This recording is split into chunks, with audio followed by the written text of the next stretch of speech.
right, I have a feeling just by this first question you should know what this lesson's about. Oh, unless you snuck and looked at the first slide. Okay, you're offered a job that pays $2x or 2 to the x dollars for x hours of work. Assuming you must work at least 2 hours, we know what at least means, 2 or more hours, which method of payment would you choose? Explain your reasoning. So I want you to take a moment to kind of go back to your workbook, stop the video, and jot down what you think. Okay, and then we'll come back and do this problem.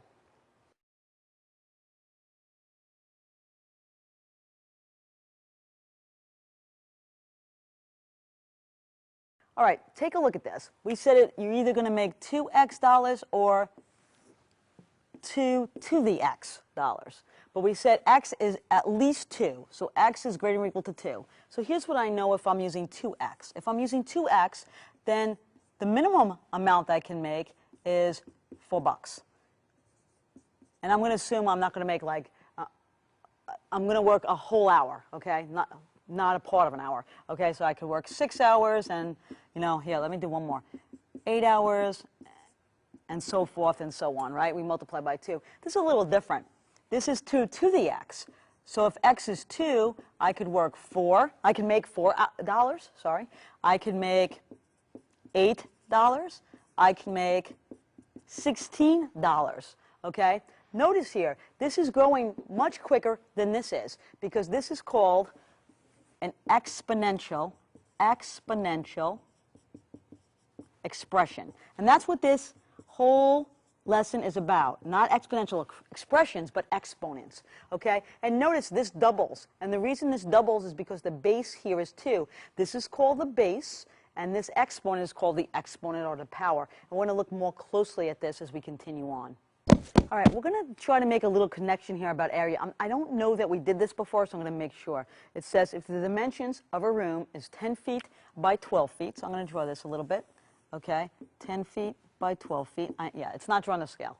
Okay, how can we find what is its area, and how can we explain the units that our answer is in, both geometrically and algebraically? Okay, I'm going to do geometrically first. We've talked about this. Okay, we know that area is length times width. Okay, now I'm going to do something that's going to get a little ugly, but it's 10 times 12, which is 120. And we know the answer is in square feet, because that's feet. Here's the ugly part.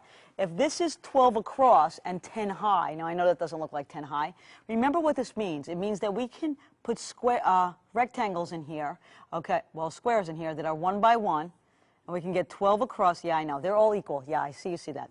12 across and 10 high. And that's where we get this 12 by 10, 12 times 10, because there's 12 rows of 10 columns, okay? And we've done that before, so that's not a biggie. But let's talk about this algebraically. If we have 10 feet by 12 feet, okay? This is called linear measurement. That's like feet or foot to the first power. It's not a negative, to the first power. To get 120 square feet, this is what we did. We multiplied these numbers, which you know are called the coefficients.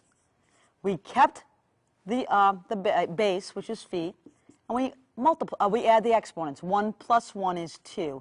That's where you get that square feet, or feet squared. Same thing, we can either write it as square feet like this, or like this, because we keep the base, which is the feet, and we add the exponents, because feet times feet is feet squared, just like x times x is x squared. So that's what it is algebraically, and that's what it is geometrically. So let's take a closer look at these exponents.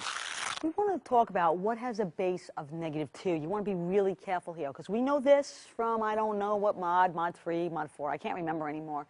But we know that the exponent only works on what's to its immediate left. To me, that means if this exponent was to fall, what does it fall on? Well, if this exponent was to fall, it would fall on only the 2, okay? So the base here is 2, but not -2.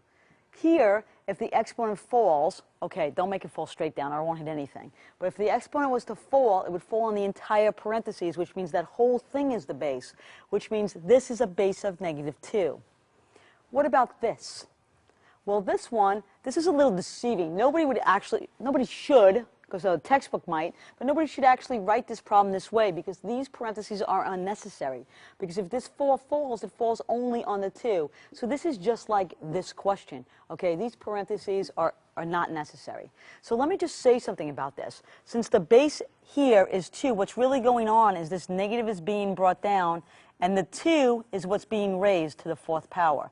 So this is actually negative 16. Where here, everything is being raised. The base is negative 2, so the whole thing is being raised to the 4th power, which makes it a positive 16. And we already know from previous mods that if we have a negative an even amount of times, we're going to get a positive back. Okay? And this is the same as A. Same as A. So that takes care of that. Just make sure you understand that anything that the exponent works on, only what's to its immediate left, that's extremely important. Okay? We're going to give you lots and lots of rules in this one particular lesson. This is just an example of it doesn't matter how silly the problem looks, hearts, diamonds, smiley faces, your mama, it doesn't matter. Okay? The rules are the same. So take a look at this. A squared times a to the 8th. Okay, what this is really saying, and I wanted to get a different color, and I opened up the same color. A squared is a times a, because that's what the definition of a squared. A to the 8th, now times a to the 8th. A times a times a times a, 5, 6, 7, 8. 1, 2, 3, 4, 5, 6, 7, 8. Okay, that's a to the 8th. What is that really? Well, that is a to the 10th. Why can I say a to the 10th? Because it's all the same base, a, and it occurs 10 times as a factor. Remember the exponent, a natural number exponent, and natural numbers are 1, 2, 3, 4, dot, dot, dot. Natural number exponent tells us how many times to use the base, which is a, as a factor attached by multiplication. So that's a to the 10th. So that's how you simplify by using the factors. Okay, this is a little different because if we nope, sorry, this one's the one that's different. This one's exactly the same. We have heart to the 9th times heart to the 3rd. We could do the same thing. We can write heart, heart, heart, heart, heart. I'll stop there. 9 times heart, heart, heart. Okay, and what do we really have? We have heart to the 12th. Because the rule is simply keep the common base and add the exponents. Keep the common base and add the exponents. Well, what happens when the bases aren't the same? Here I'd go heart, heart, heart, heart, heart, heart, heart, heart, diamond, diamond, diamond, diamond, diamond, diamond. All I have is that. Heart to the 8 times diamond to the 6. I cannot simplify this because the bases do not match.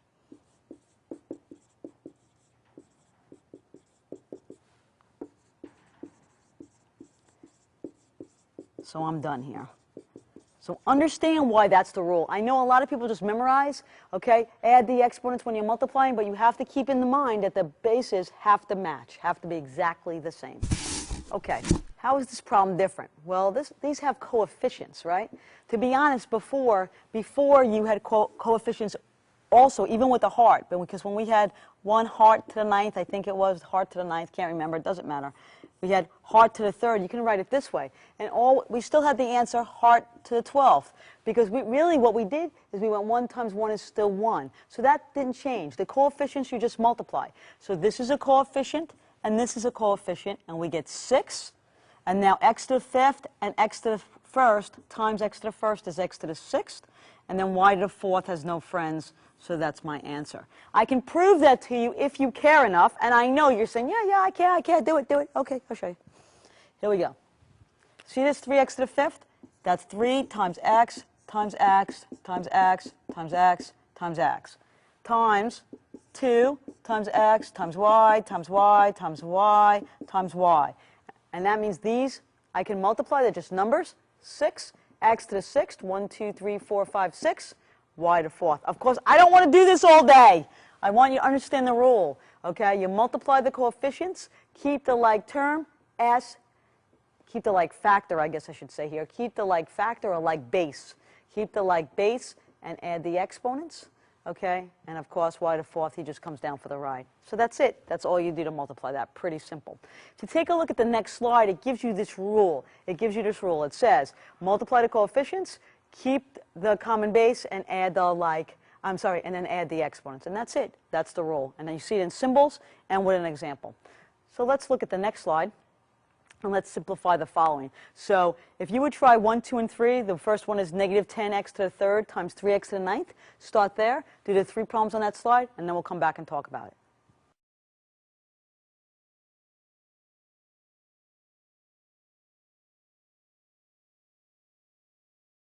All right, let's take a look at these three. This one's a little deceiving, so be careful. But let's start here. Multiply the coefficients. Negative 30, negative 10 times 3. Keep the base. I think I told you they were x's, and I apologize, they were r's. Keep the base r. 3 plus 9 is 12. You're done. Done deal. These are cool, right? All right, this is nice and simple. Okay, remember the rule. Keep the base, add the exponents. But the bases have to be the same. Keep the common base, add the exponents. These are common bases. Okay, I know they're bases because here's my exponent on them. Now, I know what you want to do. You probably want to multiply those bases. Do not do it! Okay, because the rule is keep the base, add the exponents. If you don't believe me, here's why. 5 to the 6th, right, times 5 cubed. It is 5 to the 9th, not 25 to the 9th. Okay, so be careful. Keep the common base, add the exponents. So it's 5 to the 9th. All right, the last problem, number 3. The difference here is the base. They do not have the common base. If they do not have the common base, we have to go back to doing order of operations. Now, you might say to yourself, well, couldn't we have done order of operations here? Yes. You could have took 5 and raised it to the 6th power. But that is a huge number. You don't have to. Okay? Here, we have no choice. Okay? Bases are unequal, so we need order of operation. Okay? Had you multiply this out, I'd have to mark that right for this problem because it just says simplify. But that would be really hard to do just because the numbers are huge. So here, the bases are not the same, so I'd have to go 4 squared is 16 times 2 cubed, which is 8, and then just multiply. 16 times 8 is 128. So our answer there is 128. And the reason I had to do that is because these bases are different. There are 2 problems on your next slide. Would you try those in your workbook and then click back to continue?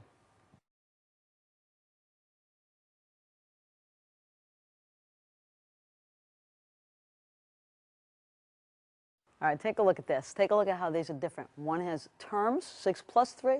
One has factors. Terms are attached by plus or minus. Factors are attached by multiplication. So let's take a look. You probably did this, 9 halves.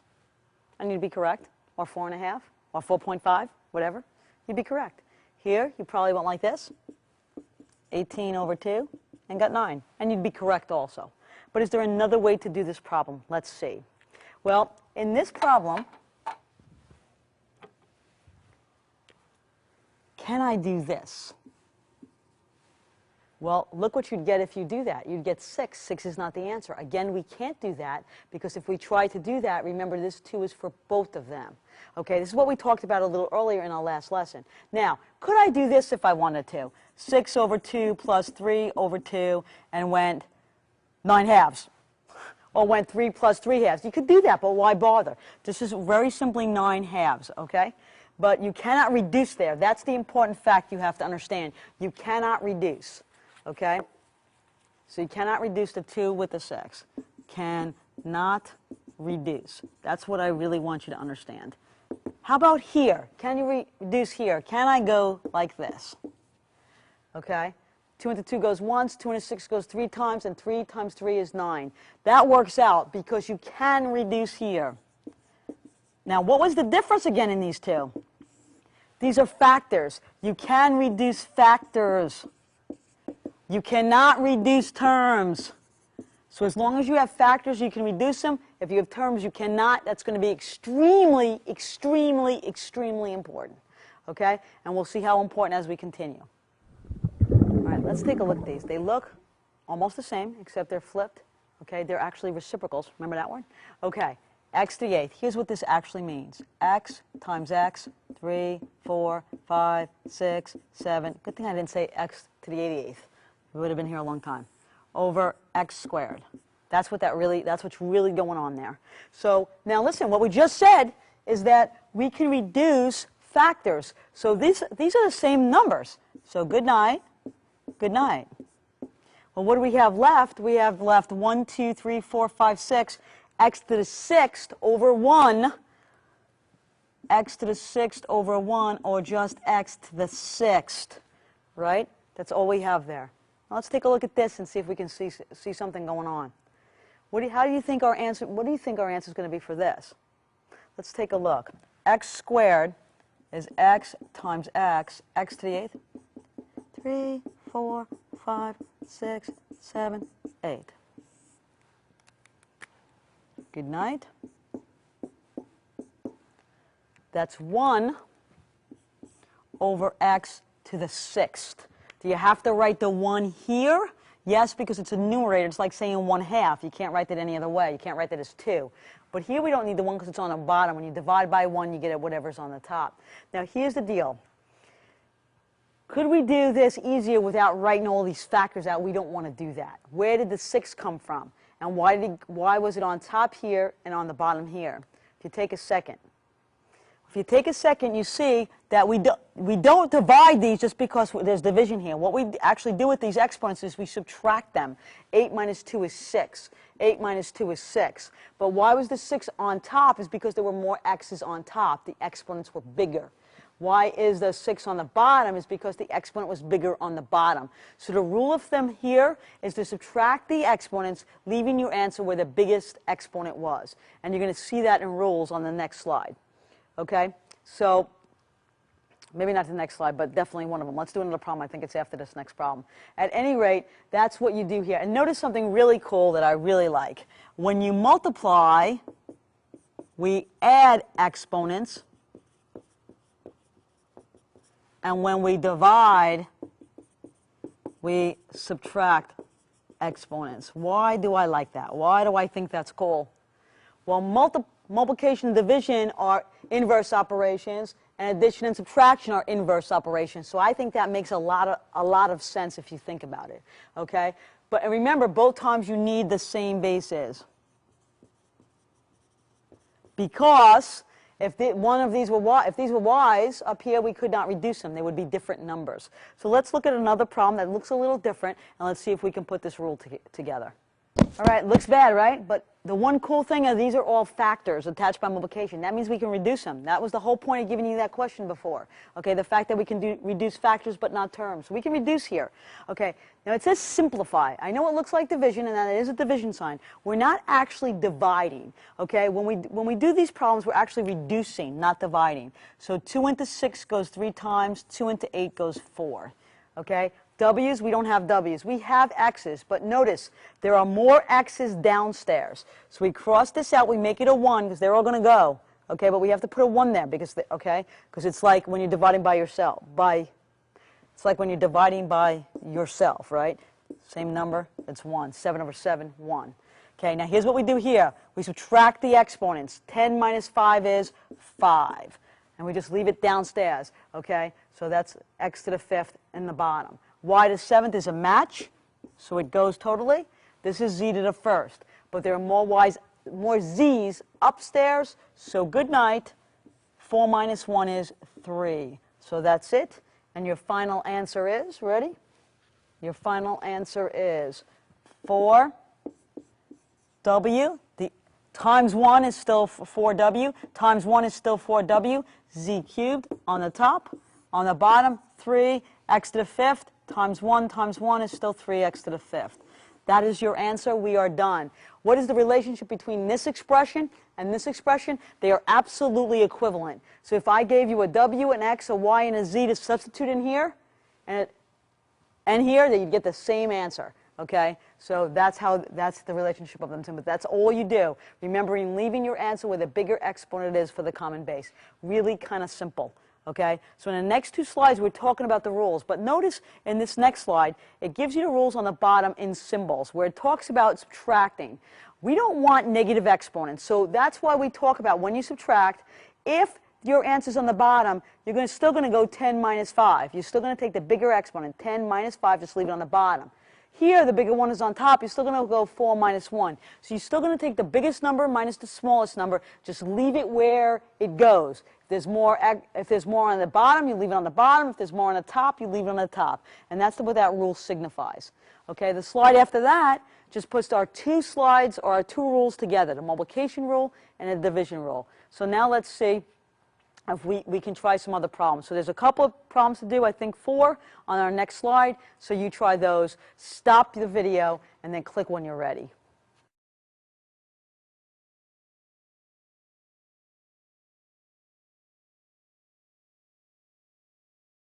All right, here we go. Did you try these?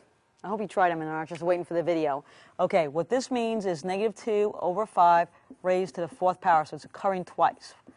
I'm sorry, it's occurring 4 times. Okay. Well, we know negative times a negative times a negative times a negative, even amount of negatives, that's going to be positive. 2 times 2 is 4, times 2 is 8, times 2 is 16. 5 times 5 times 5 times 5 is 625. So it's 16 over 625. That's it for that problem. Okay.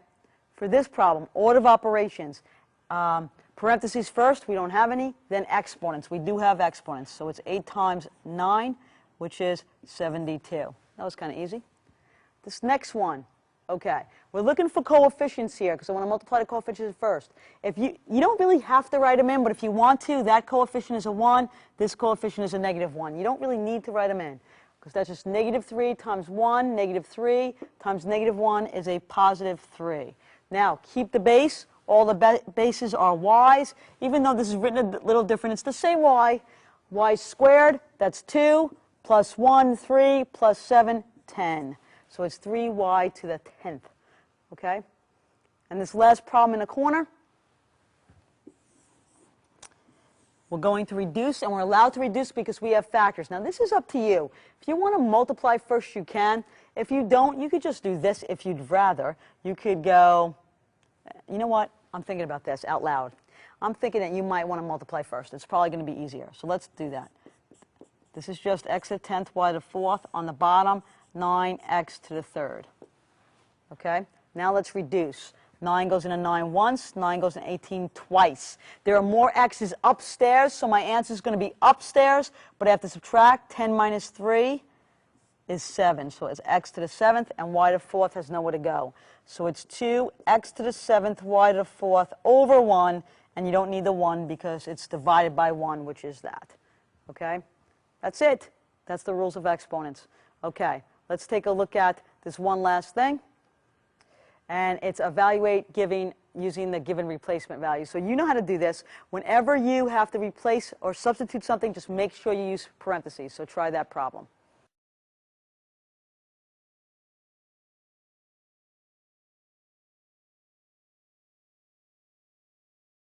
All right, here we go. Let's see what you did. Remember to use parentheses. It's really important. Remember the exponent goes on the outside of the parentheses. So we have negative 4. Okay, now order of operations. No parentheses, but there is an exponent. Remember, this is not really considered parentheses in order of operations because there has to be an operation inside and there isn't. But negative 4 quantity squared is 16 because it's negative 4 times negative 4, which is positive 16. That's why the parentheses are so important. Okay. And this is 10 times 16, which is 160, done deal. Okay, that's it. Let's take a look at this one. 26 over 5 minus y cubed. Now be careful here. You don't want to do this negative negative because order of operation tells me exponents first. Again, no parentheses. So 26 over 5 minus negative 2 cubed. Negative 2 cubed means negative 2 times negative 2 times negative 2. Do that off to the side. Negative 2 times negative 2 is a positive 4 times a negative 2 is a negative 8. I left it in parentheses because I have a double sign there, sign, sign. Remember that whole sign, sign thing? Okay, so now I have 26 over 5 plus 5 plus 8. Sorry, I was going ahead of myself. 5 plus 8 is 13. So 26 divided by 13 is 2. And we're done. Awesome. All right, let's try one more. All right, a rectangle has a length of 11x squared. Okay, they're making it like this. We'll make it like this. 11x squared and a width of 6x. All right. Oh, 11x to the 7th, I believe that is. I apologize. 11x to the 7th and a width of 6x. Okay, we want to know the area in terms of x. So the area, remember, is length times width. You know the formula, just plug and chug. Okay, length times width, 11x squared. Again, I love the squares. I don't want to say 7 for some reason. Okay, times 6x. That's all you're doing is multiplying. 11 times 6 coefficients, 66. Keep the like base. We're multiplying, so we add the exponents. 7 plus 1 is 8. So it's 66x to the 8th square units, whatever those units are. Now here's the deal I want you to know. I live by this rule. Never do to the exponents the operation you're performing. Here's what the heck do I mean by that? Means when I'm adding, let's say I have 35x squared plus 3x squared. I get 38x squared. When I'm adding, I don't add the exponents. I keep them. When I'm subtracting, I don't subtract the exponents. I keep them. When I multiply, I don't multiply the exponents. We know what we do. We add them. When I divide, I don't divide the exponents. So never do to the exponents the operation you're performing, or you will be wrong. Okay, we're going to see that as we go to more exponents in the next lesson.